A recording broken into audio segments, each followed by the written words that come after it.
Coucou, beauté de l'univers, j'espère que tu vas bien, j'espère que toi et ta famille allez bien en ces temps un peu compliqués, et j'espère que tu passes une bonne semaine ou un bon week-end en fonction du moment durant lequel tu regardes cette vidéo. Et justement, aujourd'hui, je voudrais te parler d'un sujet qui revient assez régulièrement, qui m'est souvent, en tout cas la question m'est souvent posée sur les réseaux sociaux, et je voulais en faire une vidéo. Et le sujet du jour, c'est j'attire régulièrement, voire systématiquement, des hommes qui ne sont pas disponibles. Qui ne sont pas disponibles soit dans leur tête, c'est-à-dire qu'ils ne sont pas prêts pour une relation amoureuse durable et pour construire une relation avec l'autre, soit parce qu'ils ne sont pas, ils ne sont pas disponibles parce qu'ils sont déjà en couple.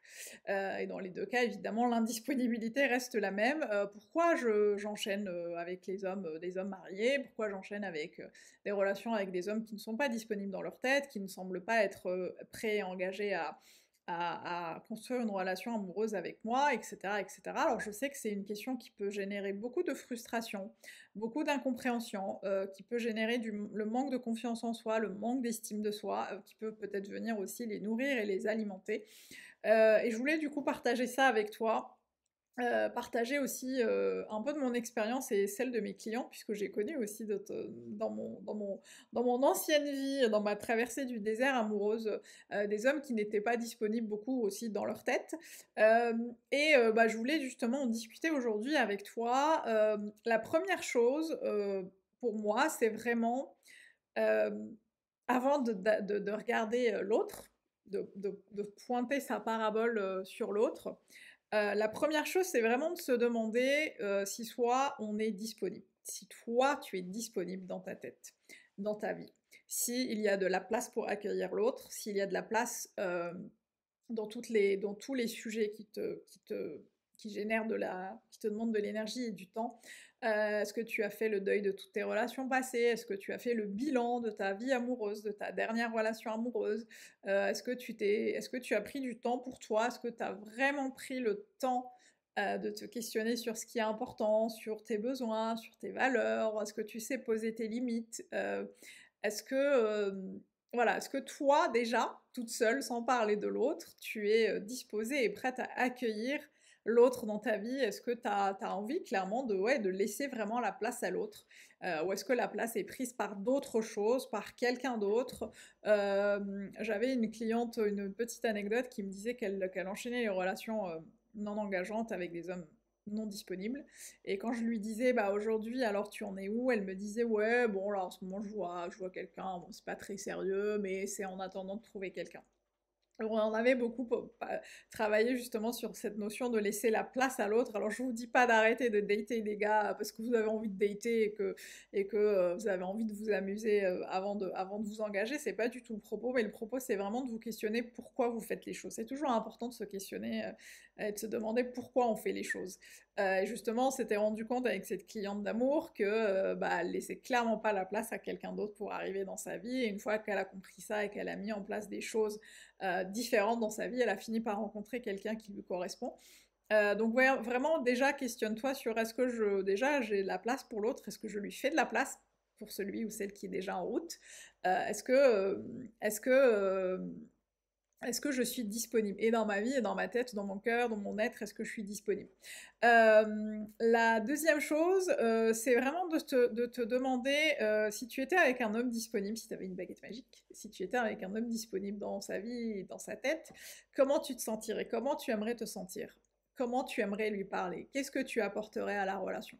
Comment cette relation fonctionnerait et comment vraiment tu te sentirais? Et la question, pourquoi je te pose la question, c'est demande-toi à chaque fois que tu es avec quelqu'un, si tu te sens comme ça. Demande-toi si tu ressens ça, si tu es en phase avec ce que tu voudrais ressentir si tu étais avec un homme disponible.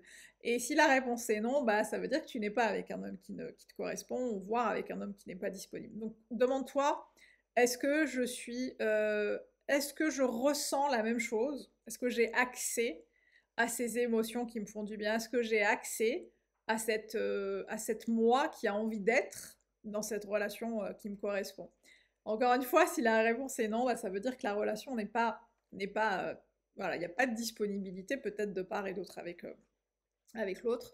Ensuite, ce que j'ai pu voir, ce n'est absolument pas une généralité. Je le répète, ce n'est absolument pas une généralité. Bon, en tout cas, c'est quelque chose qui peut venir alimenter la réflexion.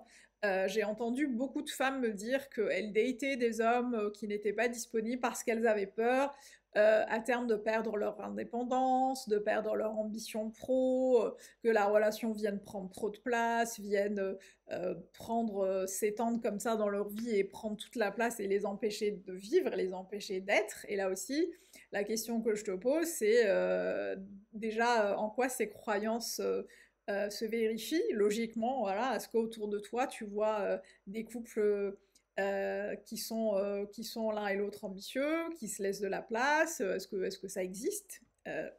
Est-ce que ça existe? Est-ce que tu en connais au moins une? Et si la réponse est oui, bien ça veut dire que logiquement, ce n'est pas une croyance qui tend à être généralisée. Il n'y a pas besoin de généraliser, de dire tous les hommes vont m'empêcher de vivre ou la relation amoureuse engageante va m'empêcher de vivre. Et puis surtout, demande-toi en quoi cette croyance, de quoi elle te protège. De quoi elle te protège et puis surtout, en quoi elle t'empêche d'avancer.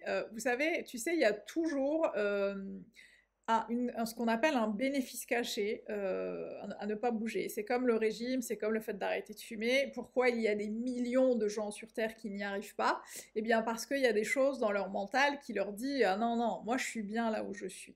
Je caricature hein, parce qu'il y a évidemment plein d'autres éléments qui rentrent en compte, mais il y a toujours un bénéfice caché de notre mental qui nous dit de ne pas bouger. Et justement, ce qui va être important, c'est de te questionner. De quoi ça m'empêche de quoi ça me protège si je devais justement aller vers des hommes disponibles et cette pensée, en quoi elle m'entrave justement. Est-ce que j'ai envie de penser ça? Est-ce que j'ai envie de penser qu'une relation engageante me freine dans mon business, dans ma vie de femme? En quoi ça m'avance de penser ça? Est-ce que c'est important pour moi de le penser? Et surtout à la place, qu'est-ce que j'ai envie de penser? Qu'est-ce que j'ai envie de ressentir? Et du coup, qu'est-ce que j'ai envie de mettre en place comme action qui va me permettre de rencontrer quelqu'un qui me correspond et qui va me permettre d'aller vers quelqu'un de disponible. Voilà, c'était tout ce que j'avais à te dire, beauté d'univers, sur le fait d'être avec des hommes ou des femmes non disponibles. Et pour moi, encore une fois, tu verras que dans la plupart de mes vidéos, je vais beaucoup avoir tendance à vous questionner, parce que c'est en se posant les bonnes questions qu'on obtient les bonnes réponses et les réponses qui nous aident à bouger, qui nous aident à nous transformer. En tout cas, n'hésite pas à t'abonner à la chaîne YouTube si tu veux recevoir régulièrement des notifications pour aller voir les nouvelles vidéos. Rejoins-nous sur Instagram, Sarah Benziane Coaching, parce que je suis aussi très active dessus. On parle plein de choses. Je vous organise régulièrement plein de choses là-dessus. Et en plus, si tu veux recevoir le podcast privé qui s'intitule Je ne trouve pas pourquoi je ne trouve pas chaussures à mon pied. Et si tu te poses cette question régulièrement, bah, je t'invite à regarder, à aller cliquer sur le lien qui est dans la description si tu es sur YouTube et aller regarder et télécharger le podcast privé VIP Pourquoi je ne trouve pas chaussures à mon pied. Et avant de te laisser, je te dirai une seule chose, tu mérites tout un amour et moins que ça, tu ne prends pas. Je t'embrasse beauté d'univers, à bientôt.